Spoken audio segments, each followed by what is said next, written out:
Channel Mahalakshmi की ओर से आप सबको सादर जय जिनेंद्र। नई झरोखे में आपके पास एवरी थर्सडे के लिए आज की शुभकामनाएं इस गुरुवार की। आज 2 जुलाई और आज कहते हैं अष्टानिका के अनुसार द्वादशी। बस 2 दिन बचे अष्टानिका में। चित्र आपको दिखा रहे हैं एक हम नंदीश्वर जी प्रारूप के। कितने खूबसूरत चित्र आप देखते रहिए। स्फुटिक सारी मूर्तियां हैं इस समय बनी हुई। और कहते हैं हमें तो सौभाग्य इस बार नहीं मिला कि मंदिर में जाके विधान कर सके, पूजा कर सके, अष्टानिका की नंदीश्वर जी की पूजा कर सके। लेकिन देवी देवता जो होते हैं, जो देवतागण होते हैं, वह तो जाते हैं नंदीश्वर द्वीप यहाँ से 8वें द्वीप में दर्शन करते हैं। 192 घंटे लगातार पूजा करते हैं वो 5616 जिन प्रतिमाओं की 52 जिन चैत्यालों के अंदर। जी हाँ, 108 फुट ऊंची प्रतिमाओं के देखिए दर्शन कीजिए अष्टानिका में। शुभ काम। और आज की खबरों में आपके लाई हैं एक सिक्सर। 6 खबरें आपके पास। सबसे पहले खबर है हमारे लिए मोक्ष सप्तमी आने वाली है 26 जुलाई को। छठी और सप्तमी एक ही दिन पड़ रही है इस बार। तो नेमिनाथ भगवान का जन्म तप और पार्श्वनाथ प्रभु का मोक्ष कल्याण एक ही दिन पड़ रहा है। और शिखर जी में उस मोक्ष सप्तमी को होती है लगभग 25-30 हजार की भीड़ हर साल। लेकिन इस बार क्या होगा, इस बार किसके इंतजार में है, एक कोर्ट का निर्णय कल आने वाला है, उसके इंतजार में होगा। ये बात अब खुलासा करेंगे कैसे होगा। और कल से वहां पर शांति धारा टीवी पर दिखाने की शुरुआत हुई है। कहते हैं सूरा सागर जी ने कुछ समय पहले शांति धारा दिखाने की शुरुआत की थी। कहा था आप कहीं बैठे शांति धारा पे नाम से कराइए। तो कुछ लोगों ने इसमें विवाद किया था, क्यों ऐसा होता है, ये परंपरा क्यों गलत कर रहे हैं। लेकिन आज बड़े बड़े तीर्थों पर यही शुरुआत हो रही है। कहाँ जा रहे हैं, कोरोना ने क्या सिखा दिया हमें। महावीर जी में, बड़े गांव में, द्रोणगिरी में, क्या नाम है, तिजारा में। इधर आ जाइए आप, अब जो शिखर जी में हो गई है 1 जुलाई से। क्या ये टीवी देखिए। कारण 2 होते हैं। एक तो भक्त इतनी दूर 4 महीने से एक व्याकुल है अपने तीर्थों के दर्शन के लिए, एक कारण सबसे बड़ा ये है। और दूसरा कारण है धन की कमी होना। वहां की व्यवस्थाएं जो हैं उनके लिए खर्च कहां से निकले, ये बहुत जरूर समाज को सोचना पड़ेगा इसके बारे में। आज इसकी बात भी करेंगे आपसे। आज हम आपको दिखाएंगे पिछले 5 हफ्ते से आपको लगातार एक क्षेत्र की हम दिखा रहे हैं कैसे हमारी मूर्ति जिन बिंबों का अपमान हो रहा है और जागरूक संस्थान फिर कैसे उस पर काम कर रहे हैं। आज फिर एक नई जगह का चित्र आपको दिखाएंगे कहां हमारी मूर्तियों का अपमान हो रहा है, कहां संस्था को इस बारे में देखना होगा। आज आपको दिखाएंगे बीएड की किताब के अंदर कैसे जैन धर्म के बारे में लिखा गया अश्लील धर्म है और कहा गया है कि जैन धर्म के अंदर दिगंबर मुनियों की चर्या समाज के अनुकूल नहीं है। बड़ी भद्दीजनक बात लिखी गई है। और अफसोस तो ये होता है शायद एक जैन लेखक ने लिखी है। जो पढ़ाएंगे बच्चों को आगे वह उनकी किताब में ये लिखा हुआ। आज का खुलासा करेंगे आपके साथ। देवलोक गमन हुआ है पिछले 5 दिनों में 4 संतों का। थोड़ी जानकारी उसकी भी देंगे। उन्होंने तो कर्मों की निर्जरा कर ली पर हमारे बीच से चले गए। हमें तो इस बात का दुख तो होता ही है। आज हम बताएंगे आपको एक और मंदिर कोरोना की गिरफ्त में आके बंद करना पड़ा। इस बार हमें मंदिर और सुरक्षा की जिम्मेदारी हमारे ऊपर है। गोमटेश बाहुबली के दर्शन कर सकते हैं पर क्या अभी नियम कानून पाबंद है वहां पर, वह भी जानकारी आपको देंगे। शुरुआत करते हैं आगे झरोखे आपके साथ। पर आपसे कहेंगे चतुर्मास की झलकियों में हमें जरूर भेजिएगा हमारे व्हाट्सएप नंबर पर। और ध्यान रखिएगा चतुर्मास के अंदर अकेली महिला अकेले साधु से नहीं मिलेगी और अकेली साध्वी पर अकेला पुरुष नहीं जाएगा। यह हर जगह मंदिर का कानून होगा, क्या कुछ भी हो जाए। शुरू करते हैं आगे झरोखे आपके साथ 1 to 6 एक साथ। जैन मूर्तियों का लगातार होता अपमान, क्यों रहते हैं हम अनजान। क्या हमारी आस्था की प्रतीक, श्रद्धा की मूर्तें, भक्ति के रस में डुबोने को आतुर करने वाली ये प्रतिमाएं क्या मंचलों के लिए महज खिलौना या सेल्फी सेंटर बनकर रह गई हैं। देश से लाकर विदेश तक अब मानो जागरूकता की एक किरण अब श्रद्धा के गगन पर खिल उठी है। इन सबको तो आप पहले ही दिख चुके हैं। जागरूकता के बाद इनके अपमान पर विराम भी लग गया है। पर अब चलते चलते आपको ले चलते हैं मध्य प्रदेश के ग्वालियर में। जी हां, फूलबाग के पास यह है गोपालचल पर्वत। कहते हैं कि जब मुगल सम्राट बाबर ने गोपालचल पर्वत पर अधिकार किया तब इन विशाल मूर्तियों को देखा आग बबूला हो गया। हाँ, वह बात थी 1557 में जब उसने इन्हें नष्ट करने का आदेश भी दे दिया। पर उसके विध्वंस सैनिक जब भगवान पार्श्वनाथ की विशाल पद्मासन मूर्ति को जैसे तोड़ने के लिए हाथ ही उठा रहे थे कि एक चमत्कार हो गया और 42 फुट की ऊंची पद्मासन मूर्ति को वह कुछ नहीं कर पाए और 9-2-11 भाग गए।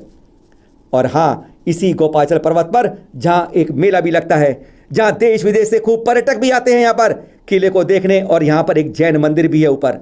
यहाँ 52-54 फीट की आदिनाथ भगवान की खड़गासन प्रतिमा है जो सबको देखकर मंत्र मुग्ध कर देती है। और यहाँ भी हमारी मूर्तियों का अपमान होता है। लोग जूते पहनकर जैसे स्पॉट बना देते हैं। हमारी आस्था और श्रद्धा के प्रतीक के साथ हमारी ऐसी अवहेलना करते हैं। उम्मीद है आगे कहने की जरूरत नहीं होगी। संस्थाएं जागने का वक्त अब आपके लिए फिर दोबारा आ गया है। अब बीएड की पुस्तक में पढ़ा रहे हैं दिगंबर साधु का रहना सामाजिक दृष्टि से अनुचित है और कुछ धर्म यानी जैन धर्म में अश्लीलता है। और हमें अब ये जानकारी भेजी है ऋषभ देव क्षत्रिय ने। जी हाँ, हैरान करने वाली बात है, स्वयं को समझना किताब देख रहे हैं आप। ये शायद किसी जैन एमपी कोठारी ने लिखी है, अलंकार प्रकाशन से प्रकाशित हुई है इंदौर की, और यह है बीएड के 4th सेमेस्टर की किताब। पन्ने पलटेंगे इसके आप तो आपको अंदर मिलेगा एक धर्म के बारे में। धर्म अब अश्लील भी होते हैं, धर्मों में भी अश्लीलता होती है, यह इस किताब में लिखा है, और निशाना उसका नागा साधु और जैन धर्म के ऊपर है। यानी हिंदू और जैनों को दोनों को लपेट लिया उसने उसमें, एक जैन की लिखी हुई इस बीएड की किताब में। यानी दिगंबर मुनिचर्या है वह समाज की के अनुकूल नहीं कही गई है। यानी दिगंबर को उसने ऐसे मान लिया कि दिगंबरत्व को ही भाषा परिभाषित क्या कर दिया है। क्या फर्क नहीं समझते हम, दिगंबर क्या होता है, दिगंबर साधु क्या होता है, और जैन धर्म में अश्लीलता शब्द कह दिया। हमारी संस्थाओं के आगे नजर नहीं पड़ी किसी के इस बारे में सोचने में। इस तरह की अश्लीलता जब परोसी जाती है या इस तरह की असभ्य बातें जैन समाज के बारे में कही जाती है, जैन धर्म के बारे में की जाती है, तो हम कैसे चुप रह जाते हैं, हम क्यों विरोध नहीं उठाते हैं। आज हम इस बात को लेकर आए आपके पास, पन्ना आपको दिखा रहे हैं इस बारे में। अरे प्रकृति हमें जब भेजती है उसी रूप में रहते हैं सब जाने सारे जीव। एक इंसान ने ही कपड़े पहनने शुरू कर दिए हैं। प्रमाण सागर से पूछा किसी ने, तो उन्होंने साफ कह दिया, अरे तुम्हारे भीतर विकार है इसलिए तुम्हें कपड़े पहनने पड़ते हैं, हमारे अंदर विकार नहीं है इसलिए हमारे दिगंबर ही हमारा आवरण है। उन्होंने कहा आवरण तो हमारे अंदर भी है, वह दिगंबरत्व का है, तुम्हें दिखाई नहीं देता, दिशा ही हमारी आवरण है। सुनिए उनके मुख से प्रमाण सागर जी क्या कहते हैं इस दिगंबर मुनिवर चर्या के ऊपर, दिगंबर मुनि के रूप में। एक बार एक पत्रकार ने मुझसे पूछा कि महाराज आप कपड़े क्यों नहीं पहनते। मैंने उससे उलट कर पूछा आप कपड़े क्यों पहनते, असक पकाया। मैंने आप कपड़े पहने क्यों पहने, कुछ बोलते नहीं बना। बोले जब पैदा हुए तो पहने। बोले नहीं महाराज। बोले तब क्या स्थिति थी, कोई पहना दिया तो पहना दिया, नहीं पहनाया तो ऐसे ही घूमते थे। बोले कोई फर्क पड़ता था। बोले नहीं महाराज उस समय कोई लज्जा नहीं, कोई संकोच नहीं, कोई विकार भी नहीं था। बोले आप अगर आपके कपड़े उतार दे तो एकदम झेप गया। बोले महाराज अब तो ये हो नहीं सकता। बोले क्यों। बोले महाराज अब लज्जा भी है, संकोच भी है, विकार भी है। तो हमने कहा आपने शरीर पर जो कपड़ा पहना है अपने विकारों को छिपाने के लिए पहना है ना। बोले हाँ महाराज पहना है। हम बोले तुम्हारे अंदर विकार है, बहुत सारी चीजें छिपाने लायक है, इसलिए तुम्हें कपड़े की जरूरत है। हमारे अंदर कोई विकार नहीं, हमारे पास छुपाने का कुछ नहीं, इसलिए हमें कपड़ा पहनने की भी जरूरत नहीं। दिगंबर मुनि निर्विकार है इसलिए उसे वस्त्र की कोई आवश्यकता नहीं। फिर मैंने उसे पलट करके कहा, किसने कहा कि हमने कपड़ा नहीं पहना, हम कपड़े पहने। किसने कहा कि हम कपड़ा नहीं पहने, हम कपड़ा पहने। आपको भ्रम है कि हम बिना कपड़ा के हैं। महाराज कुछ दिख तो नहीं रहा। बोले देखोगे तो दिखेगा, इन आंखों से नहीं दिखेगा, मेरे कपड़े अलग है। बोले क्या। बोले हम नग्न नहीं, हम दिगंबर हैं। नग्न तो भोगी विलासी भी होता है, नग्न और दिगंबर में बहुत अंतर है। जो भोगी विलासी हो नंगा है, और दिगंबर जिसने दिशाओं को अंबर यानी वस्त्र बना लिया है। तुम्हारे वस्त्र तंतुओं के बने हैं और हमारे 10 वस्त्र दिशाओं के, हमने दिशाओं को ओढ़ लिया। तुम्हारे कपड़ों का एक माप है, हमारे वस्त्र अमाप हैं। तुम्हारे कपड़ों को रोज धोना पड़ता है, गंदे होते हैं, मैले होते हैं, फटते हैं। हमारे वस्त्र को धोने की जरूरत नहीं है, वो एक बार पहन लिया, प्रकृति ने पहना करके भेजा और आज तक है, जीवन के अंतिम क्षण तक रहेंगे। तुम्हारे कपड़े का उल्टा सीधा भी होता है, पर हमारे वस्त्र का न कोई उल्टा है न सीधा है, अपितु दुनिया में जितने उल्टा सीधा करने वाले हैं उन सबको हम लोग उल्टे से सीधा करने का काम करते हैं। और अब देखिए सुनिए माता इस बारे में एक बार कि मन और इंद्रियों को जो कंट्रोल कर लेता है वही दिगंबर साधु बन पाता है। सुनिए उन्हीं के मुख से पहले ये फर्क सुनिए, और फिर कैसे कैसे कैसे कह दिया हमने। यह भी बताइए कि यह जो है जैन धर्म क्या अश्लीलता परोसता है, क्या दिगंबर मुनि की चर्या समाज के अनुकूल नहीं है। यह हमने सोच कैसे लिया और कैसे लिख दिया गया इस किताब के अंदर। तरुण सागर जी ने क्या कहा वो भी सुन लीजिए।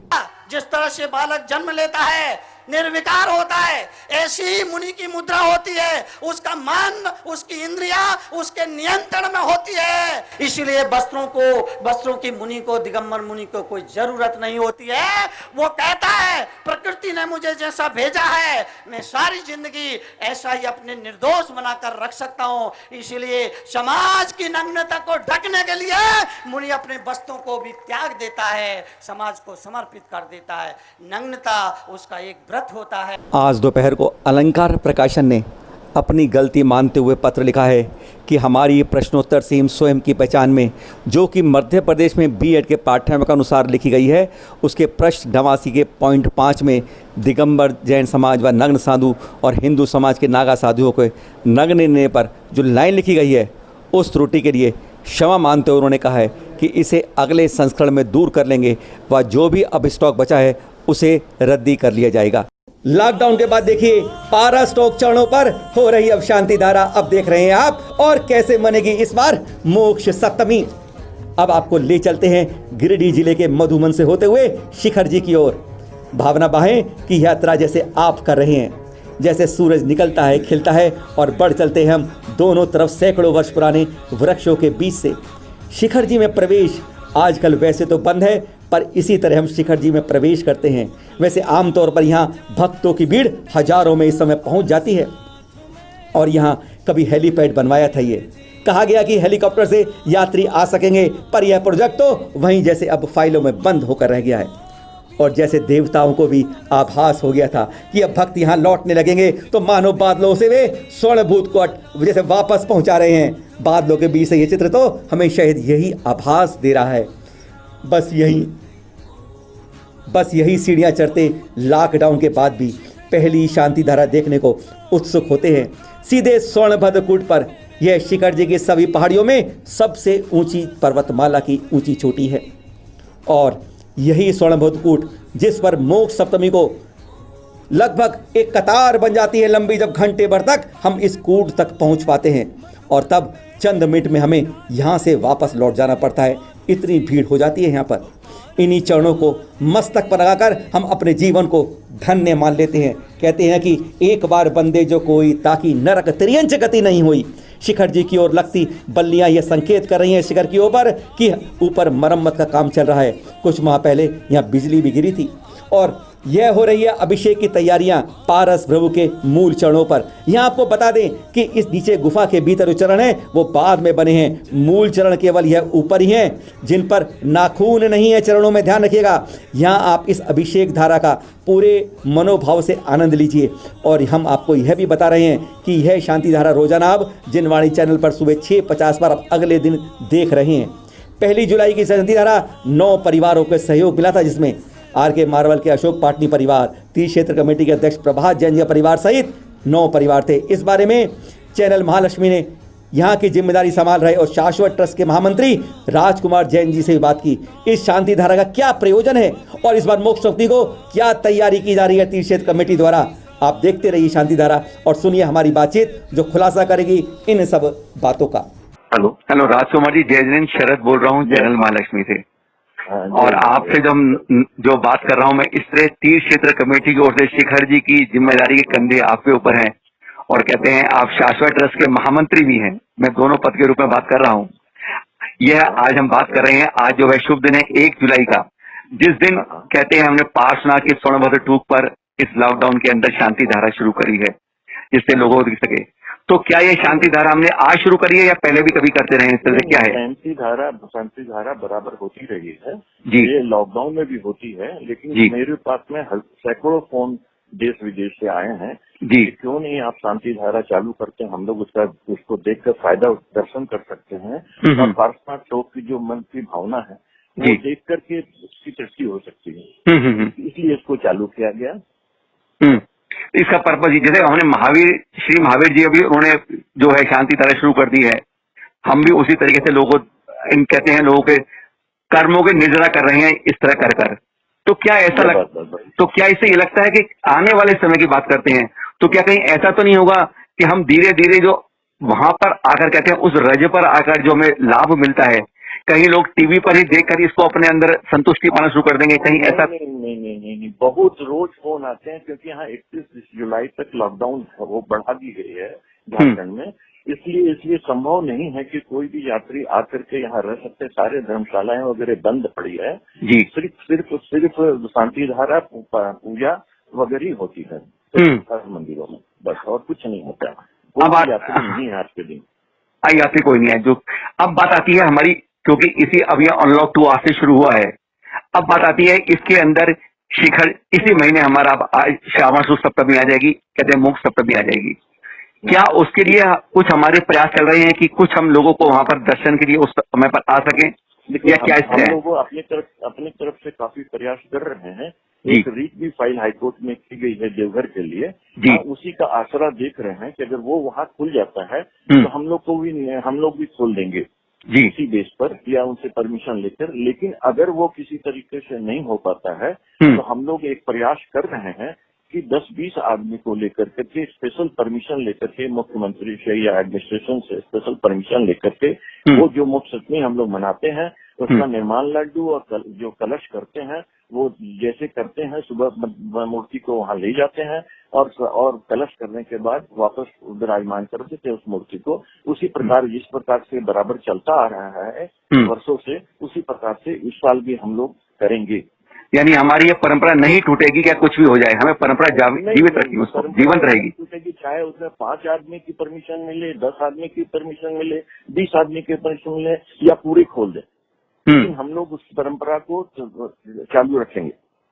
और ये आप लोगों को दिखाने की जो शांति धारा है ये अभी लगातार चलती रहेगी जब तक यात्री नहीं आ पाएंगे यहाँ पर। एकदम ये जब तक कोशिश प्रयास है। और बहुत जगह से फोन आया, मैंने सैकड़ों फोन मेरे को आए हैं पूरे देश से कि आप कुछ किसी हिसाब से दर्शन तो हम मेरे को करवा दीजिए, 5-8 लोग का दर्शन करवा दीजिए, शांति धारा करते हुए देख लें तो हम लोग को एक मन में भावना होती है, वो भावना हम लोग घर में बैठ के देख लें। ये टेम्पोररी बेसिस पर है जब तक लॉकडाउन नहीं हो। और जैसे खुल जाएगा तो उसको उस हिसाब से इसको करेंगे।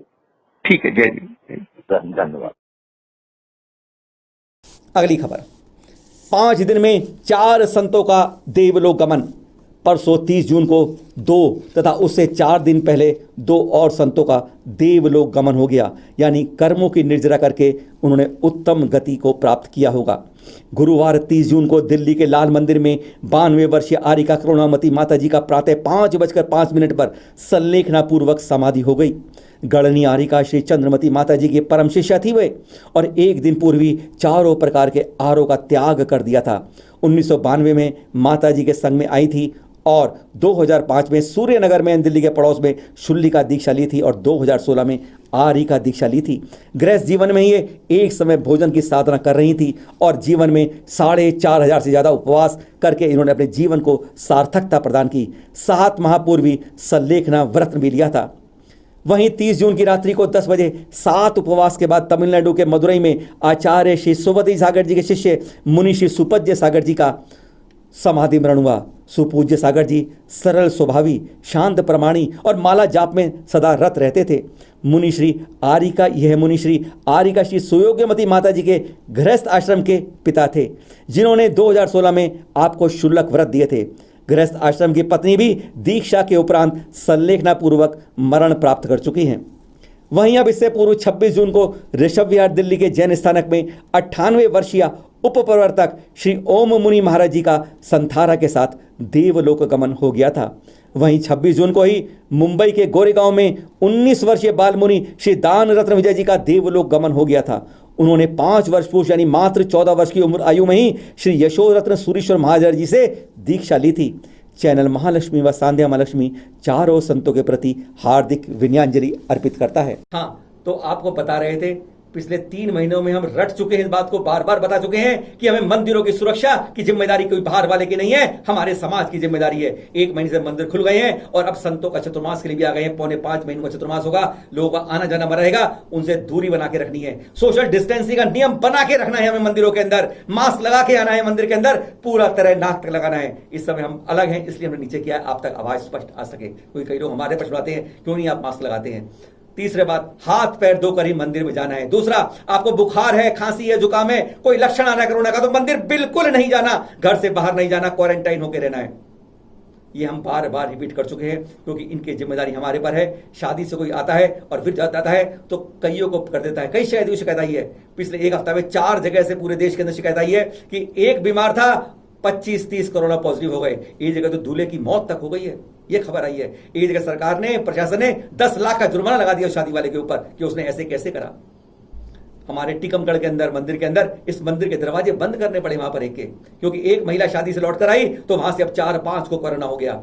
मंदिर के तत्काल दरवाजे बंद कर दिए सुरक्षा की दृष्टि से। आप लोगों से हम बार बार अनुरोध करते हैं कि अपने सुरक्षित रखिए, सोशल डिस्टेंसिंग रखिए, मास्क लगा के रखिएगा और महाराजों के पास, संतों के पास भीड़ मत बनाइएगा, यह जरूर नियम बनाइएगा। पर हां, अकेली महिला साधु के पास बिल्कुल नहीं जाएगी। हम बार बार इस नियम को दोहरा रहे हैं जिसे हमारे अंदर यह मन के अंदर बैठ जाए। और साधु का भी कर्तव्य है कि वह भी मान के चले, अकेली साधु महिलाएं स्पष्ट बना करती है, दरवाजे पर लिखा हो अकेली महिला का प्रवेश निषेध है। यहां पर श्रवण बेलगोल गोमटेश हुए दर्शन हुए शुरू। बुधवार यानी 24 जून से श्रवण बेलगोल की विंध्यागिरी, चंद्रगिरी और बाकी जिनालों के भी तीर्थयात्रियों और पर्यटकों के लिए हाँ केवल दर्शन के लिए ही खोले गए हैं। ध्यान रहे, यहाँ पूजन, अभिषेक आदि की कोई परमिशन अभी नहीं है। ऊपर पर्वत पर जाने के लिए गोदी और डोली की व्यवस्था भी अभी पूरी तरह व्यवहार लगा हुआ है। क्षेत्र पर नाश्ता, भोजन, ठहरने की व्यवस्था भी अभी चालू नहीं की गई है। धर्मशालाएं क्वारंटाइन सेंटर बन गई हैं। और हाँ, दर्शन का टाइम भी केवल नोट कर लें, सुबह 9 बजे से शाम 4 बजे तक है। ये जानकारी हमें भेजी है महेंद्र कुमार जैन मनुज जी द्वारा। इन खबरों के बाद एक बात और कहना चाहेंगे, क्या हमारे तीर्थों, मंदिरों की सुरक्षा, हमारी संपत्ति की सुरक्षा, जैन संस्कृति की सुरक्षा क्या केवल संतों ने ही ठेका ले रखा है? क्या संतों की ही जिम्मेदारी है या समाज भी कुछ करेगा इसके अंदर? यह सवाल आपको दिखाएंगे अगली बात के अंदर कि एक खुले में साधु को चतुर्मास करना पड़ रहा है केवल इसलिए नहीं कि वह वहां करने के लिए बैठा हुआ है, आतुर है। दूसरी बार कर रहा है केवल अपनी सुरक्षा करने के लिए नहीं, उस नसिया की सुरक्षा करने के लिए, 200 साल पुरानी नसिया के लिए।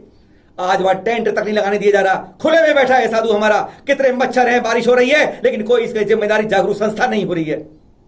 तमाशा लगता है हमारे ऊपर मारा जा रहा है। हम इस पर सोच नहीं पा रहे कि हम अपने साधु को इस तरह छोड़ पा रहे हैं। अगली बार बताएंगे आपको। जिन्होंने अपनी रिपोर्ट की कोशिश करी है, आप भी करिए। अपने हर क्षेत्र से हर कोई अपने समाचार भेजे। चतुर्मास जहां हो रहे हैं वहां की सहयोगी संस्थाएं अपना संपर्क सूत्र भेजें। नंबर आप देखते ही नीचे आ रहा है, एक बार फिर ये नंबर इस याद कर लीजिएगा, 9910690823। यही आपका नंबर। हमारे बीच में कहते हैं एक पुल बना हुआ है तारतम्य का, जहां पर संपर्क होगा आपसे हमारा। फोटो भेजिए, जानकारी भेजिएगा, आपकी रिपोर्ट, अपनी नाम पता भेजिए फोटो के साथ। हम आपको फॉर्म भेजेंगे, फॉर्म पर आपको ID कार्ड मिलेगा और फिर हमें शुरू हो जाएगा आपसे हमारा संपर्क। फॉरवर्ड करिएगा। जैन समाचारों को हर जन जन तक पहुंचाना है। लाइक करना आपकी इच्छा है, सब्सक्राइब करना आपकी इच्छा है, लेकिन जन जन तक पहुंचाना हम सबका कर्तव्य है। फिर मिलेंगे आपसे नए एपिसोड में। सादर जय जिनेन्द्र।